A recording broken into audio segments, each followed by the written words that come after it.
Student, उम्मीद है कि आप लोग खैरियत से होंगे। I am Salman Hasan, welcome to my YouTube channel perfect solution. बेटा, इस वीडियो के अंदर हमने एक्सरसाइज 1.6 स्टार्ट करनी है, जिसके क्वेश्चन नंबर 1, 2, 3 और 4 क्वेश्चन करवाऊंगा। सबसे पहले क्वेश्चन नंबर 1 दिया हुआ है, तो लिहाजा ये मैंने यहाँ पे कॉपी कर लिया है। आपको मैंने पिछले क्वेश्चन में बताया था कि लिमिट्स के क्वेश्चन को किस तरीके से सोल्व करना है, तो लिहाजा प्रीवियस वीडियो देख के ये वीडियो देखेंगे तो आपको आसान लगेगी। चलिए जी, हम क्वेश्चन स्टार्ट करते हैं। सबसे पहले क्वेश्चन नंबर 1 था, वो कॉपी कर लिया। इसने बोला इवेल्युएट, यानी कि जो लिमिट है वो पुट करें आप। ठीक है, तो आप सबसे पहले सोल्यूशन लिखते हैं, जो क्वेश्चन आता है उसको लिख देते हैं एक बार। x into 0 3x cube minus 2x square plus x divided by 4x की पावर 4 प्लस 2x। अब बेटा आप जरा देखिएगा, इस क्वेश्चन पे आपको सोल्व करने से पहले लिमिट डायरेक्ट अप्लाई करते हैं, या तो देखते हैं सिंप्लीफिकेशन हो रही है तो फिर सिंप्लीफिकेशन करके फिर लिमिट अप्लाई करते हैं। अगर सिंप्लीफिकेशन हो रही हो और आप डायरेक्ट लिमिट अप्लाई कर देंगे तो आपका आंसर गलत आ रहा होगा, या 0 आ रहा होगा या इन्फिनिटी आ रहा होगा। जो अनइंस्पेक्ट वो इंस्पेक्ट नहीं करते। ठीक है, तो लिहाजा आपको जरा देखेंगे इसके अंदर हर क्वेश्चन के अंदर कोई ना कोई सिंप्लीफिकेशन हो रही होती है, तो लिहाजा आपने सबसे पहले उनकी सिंप्लीफिकेशन करनी है, उसके बाद लिमिट अप्लाई करनी है। जरा इसमें देखते हैं क्या सिंप्लीफिकेशन हो रही है। सिंप्लीफिकेशन इसके अंदर सिर्फ हम देखेंगे x कॉमन आ रहा है, मैं x कॉमन ले लेता हूं। ठीक है, तो लिहाजा x कॉमन लेता हूं सबसे पहले। तो x जरा मैंने ऊपर से कॉमन लेता हूं, तो मेरे पास क्या बचा 3x स्क्वायर, यहां से कॉमन लूंगा 2x प्लस यहां से x लिया तो मेरे पास 1 बच गया। ठीक है, अब जरा नीचे देखते हैं क्या कॉमन आ रहा है। नीचे भी x कॉमन आ रहा है, 4x की पावर क्यूब प्लस 2 और एक x बाहर चले गया, तो लिहाजा मेरे पास ये आ गया। अब जरा देखिए ये x और ये x कट गया, तो मेरे पास यहाँ पे क्या है, limit x into 0 3x square minus 2x divided by 4x की क्यूब प्लस 2। ठीक है बेटा, ये चीजें आ गई। अब जरा देखिए, अब आप इसके ऊपर सिंप्लीफिकेशन नहीं कर सकते, ज्यादा से ज्यादा ये चीज इधर कॉमन आ रही थी तो लिहाजा आपने कॉमन ले ली। तो अब यहाँ पे आप लिख दें अप्लाइंग लिमिट्स। ठीक है, लिमिट क्या है आपके पास, x इज इक्वल टू 0। तो लिहाजा आपको पता है लिमिट्स क्या होती है, x इज इक्वल टू 0, तो आपको पता है जहां जहां x होगा वो इधर जो क्वेश्चन दिया होता है उधर 0 पुट कर देंगे। तो आप लिमिट पुट कर दें, तो आप क्या करेंगे, जहां जहां x है वहां वहां 0 आ जाएगा, क्योंकि इसने मुझे खुद दिया x की लिमिट 0 पुट करो, तो लिहाजा मैं पुट कर देता हूं 0 प्लस 1 डिवाइडेड बाय 4 0 की पावर क्यूब प्लस 2।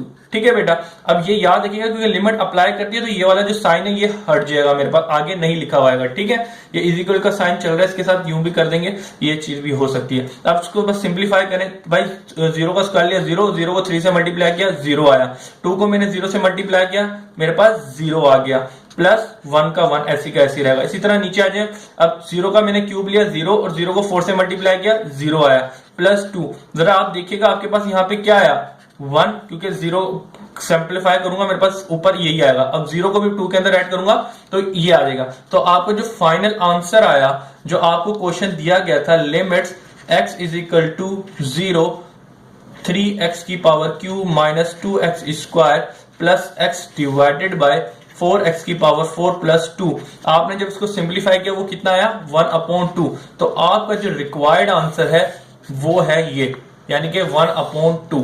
ठीक है बेटा, आपको बस ये बात समझनी चाहिए कि भाई कोई भी क्वेश्चन दिया जाए लिमिट्स के अंदर, उसके सबसे पहले उसके अंदर जो सिंप्लीफिकेशन हो रही है सिंप्लीफिकेशन करें, सिंप्लीफिकेशन करने के बाद लिमिट अप्लाई करें। सिंप्लीफिकेशन से 3-4 चीजें होती हैं, या तो उसके अंदर x कॉमन आ रहा होगा, या तो कोई ना कोई फार्मूला लग रहा होगा, a प्लस बी का फार्मूला लग रहा होगा, या a square minus B square का फार्मूला लग रहा होगा, या कॉमन आ रहा होगा, या मिडल टर्म ब्रेक लग रही होगी। ये कोई ना कोई चीज लग रही होगी और उसको हम लगा के सिंप्लीफाई करेंगे। सिंप्लीफाई करने के बाद लिमिट हमने अप्लाइड कर देनी है। पूरी एक्सरसाइज के अंदर हमने यही काम करना है। ठीक है बेटा, चलिए जी अब अगला क्वेश्चन करते हैं। आपकी एक्सरसाइज 1.3 का क्वेश्चन नंबर 2 है, जो मैंने आपकी बुक से ये कॉपी कर लिया है। अब इसका सोल्यूशन, इसको सोल्व करने का सबसे पहले क्या तरीका, आपने सोल्यूशन लिखा, जो क्वेश्चन लिखा है उसको दोबारा आपने एक बार लिख लिया रिप्रेजेंटेशन के लिए, x square minus 9/x minus 3। ठीक है बेटा, अब आपको पता है कि आप डायरेक्ट लिमिट अप्लाई करते हैं, लेकिन उससे पहले देखेंगे इसके अंदर सिंप्लीफिकेशन तो नहीं हो रही कोई।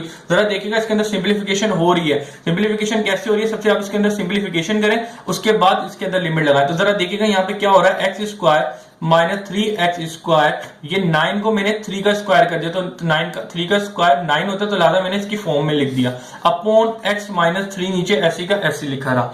अब बेटा मैं यहाँ पे एक फार्मूला लगा रहा हूं, जरा देखिएगा a square minus B square क्या होता है, a प्लस बी और a माइनस बी, एक बार प्लस में लिख दिया और एक बार माइनस में। तो लिहाजा मैं यहाँ पे क्या करूंगा, x इज इक्वल टू 3 जो मुझे दिया हुआ है, इसको मैं एक बार प्लस में लिख दूंगा, माइनस में लिख दूंगा इस फार्मूले की मदद से। तो a प्लस 3, x प्लस 3 और x minus 3 divided by x minus 3। ठीक है बेटा, सिंपल। अब जरा देखिएगा इसके अंदर क्या हो रहा है, ये x माइनस 3 नीचे है और x माइनस 3 ऊपर है, ये कैंसलेशन हो गई। तो आपके पास क्या बचा, लिमिट्स x इंटू 3 और क्या बचा x प्लस 3। आप ये आपने सिंप्लीफिकेशन कर लिया, बस इससे आगे कुछ नहीं कर सकते। तो लिहाजा अब यहाँ पे आप क्या लिखेंगे, अप्लाइंग लिमिट। तो लिमिट इसने क्या दी है, लिमिट की शॉर्ट फॉर्म जो दी है वो लिखे LMI और x इज इक्वल टू 3। तो आपको पता है जहां जहां x होगा वहां वहां आप 3 लिख दें।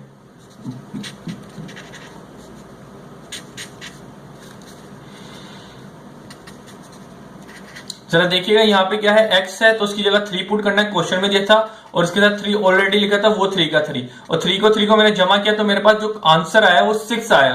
तो आप इसको लिखेंगे किस तरीके से, ठीक है बेटा, आप चाहें तो यूं भी लिख सकते हैं, लेकिन अब बेसिकली जो लिखने का तरीका है वो ये है कि लिमिट्स x इंटू 3 जो क्वेश्चन दिया हुआ है x square minus 9 upon x minus 3 वो कितना आया, 6 आया। तो आपका जो लिखने का तरीका होगा आंसर वो इस तरीके से लिखेगा तो ज्यादा अच्छा और रिप्रेजेंटेटिव आता है, जिससे अच्छे मार्क्स आने के चांस हैं। ठीक है, अब हम क्वेश्चन नंबर 3 करने जा रहे हैं 1.3 एक्सरसाइज का। तो ये आपकी बुक में ये लिखा हुआ, तो लिहाजा मैंने इस क्वेश्चन को बिल्कुल ऐसी का ऐसी कॉपी कर लिया है। अब जरा इसको सोल्यूशन स्टार्ट करते हैं। सबसे पहले मैं क्या करूँ, जो क्वेश्चन है उसको एक बार लिख लेता हूं। तो limit x into 2 x square minus 5x plus 6 divided by x square minus 7x plus 10। बेटा आपको याद है कि आप इसको सबसे पहले देखें, इसके अंदर कोई सिंप्लीफिकेशन नहीं हो रही, तो सिंप्लीफिकेशन होगी तो उसके बाद मैं लिमिट अप्लाई करूंगा। तो बेटा इसके अंदर सिंप्लीफिकेशन हो रही है, क्या हो रही है, क्वाड्रेटिक इक्वेशन ऊपर भी है और नीचे भी है। तो लिहाजा मैं मिडिल टर्म ब्रेक करके क्वाड्रेटिक इक्वेशन को ओपन करूंगा। जरा देखिएगा, सबसे पहले मैं ऊपर के लिए काम कर रहा हूं। तो limit x is equal to 2, जरा देखिएगा क्या काम करूंगा, लिमिट मिडिल टर्म ब्रेक करने का रफ वर्क यहाँ पे करके दिखा रहा हूं। बेटा आपको पता है जो आखिरी वाला नंबर होता है 1 से मल्टीप्लाई होगा, 6 1 जा 6 और 2 से डिवाइड किया तो मेरे पास 3 आ गया। ये 3 प्लस 5 को 3 प्लस 2 और 3 को मैं ऐड कर दूंगा तो मेरे पास 5 आ जाएगा, माइनस माइनस का तो माइनस का 5, क्योंकि मुझे यहाँ पे माइनस का चाहिए। तो लिहाजा मैंने माइनस 5x को इन दो नंबरों में ब्रेक कर दूंगा। तो minus 2x minus 3x plus 6। ठीक है, इसी तरीके से अब नीचे आ जाए। बेटा यहाँ पे क्या लिखा है, 10 को इधर से इसके साथ क्या लिखा है 1, तो 10 1 जा 10। अब मैं 10 को 2 से टेबल से डिवाइड किया तो मेरे पास क्या है 5। तो लिहाजा 5 और 2 को मैंने ऐड करूं, मेरे पास 7 आ जाएगा। मुझे यहाँ पे क्या चाहिए, माइनस का, तो लिहाजा इन दोनों को मैं माइनस माइनस कर दूंगा तो माइनस 7 आ जाएगा। तो लिहाजा नीचे की जो मिडिल टर्म ब्रेक है मैं इसको इसके अंदर खोल दूंगा। तो जरा देखिएगा क्या आएगा मेरे पास, माइनस 2x और माइनस 5x और प्लस 10 लिखा हुआ ऐसी कैसी। अब हमने कॉमन लेना है, वो कॉमन लें और उसके बाद अपना लिमिट अप्लाई करें ताकि जब सिंप्लीफिकेशन हो। तो जरा इसमें देखिएगा क्या कॉमन आ रहा है, x कॉमन आ रहा है। तो x एक बाहर चला गया, माइनस 2 और एक ये बाहर चला गया, तो यहाँ पे मेरे पास 2 बच गया। अब जरा यहाँ पे क्या कॉमन आ रहा है, इधर आपने माइनस 3 कॉमन निकाला, तो आपको पता है जब माइनस 3 बाहर चला गया तो x बचा और अंदर का साइन चेंज हो जाएगा माइनस का, और जो 3 है 6 है 6 में से गया तो मेरे पास 2 बच जाएगा। इसी तरीके से आप नीचे भी कॉमन लें। जरा इनमें क्या कॉमन आ रहा है, इसमें भी x कॉमन आ रहा है। x कॉमन लिया तो मेरे पास यहाँ पे एक x बचा, माइनस 2 बच गया। ठीक है बेटा, एक x जो था बाहर चला गया। इसी तरीके से यहाँ पे क्या कॉमन आ रहा है, माइनस 5 कॉमन आ रहा है। तो माइनस 5 जो मैंने कॉमन निकाला तो अंदर मेरे पास यहाँ पे 5x बचा और अंदर की साइन चेंज हो जाएगी क्योंकि बाहर मैंने माइनस कॉमन लिया है, और यहाँ पे 5 के टेबल में 10 कितनी मरतबा आता है, 2 बार आता है। तो लिहाजा ये मैंने कॉमन लेके ये लिख दिया। अब आपको पता है इसके बाद हम क्या अगला स्टेप करते हैं। अब ये जो 2 ब्रैकेट है इनको हम एक बार लिख देते हैं और बाकी जो चीजें उनको x माइनस 3 बची उसको अगले ब्रैकेट में लिख देते हैं। इसी तरीके से नीचे भी करेंगे, x माइनस 2 2 ब्रैकेट है उनको एक बार लिख दिया और जो चीजें बची हैं उनको अलग ब्रैकेट में लिख दिया।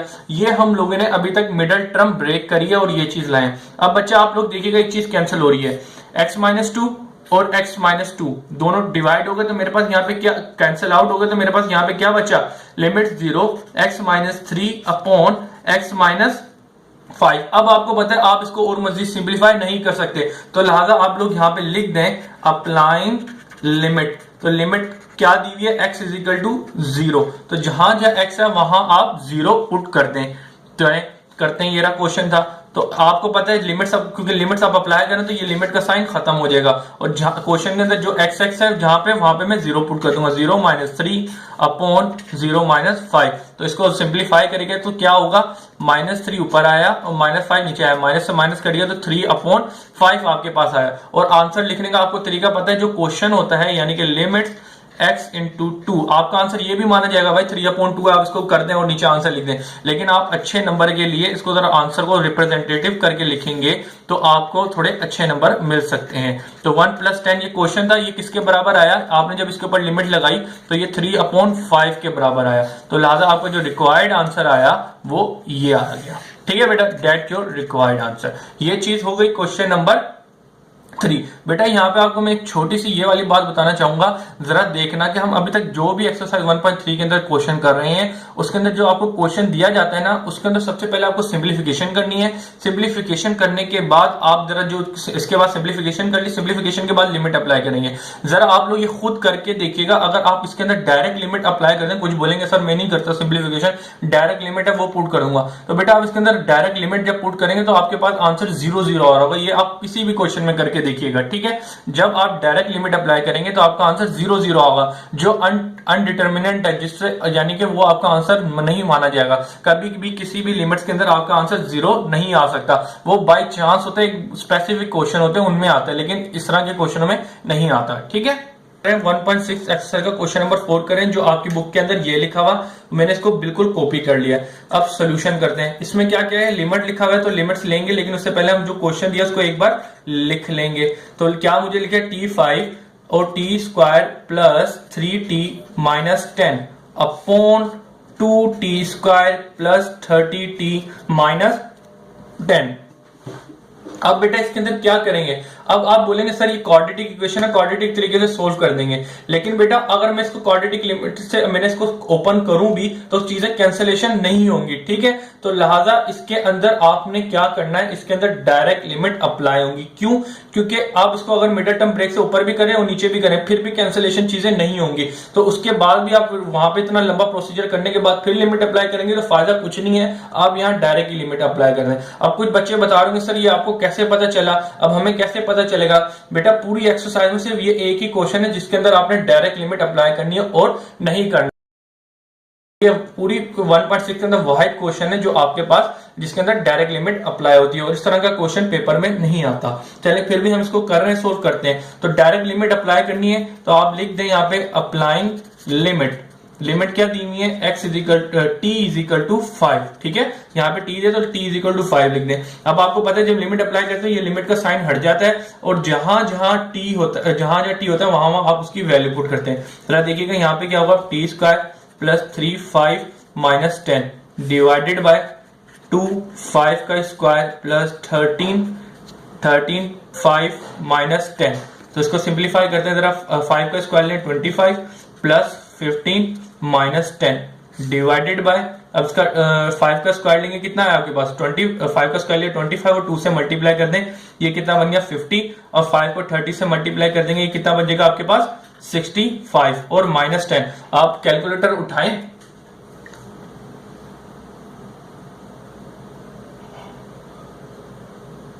आप ऐसा करें, आप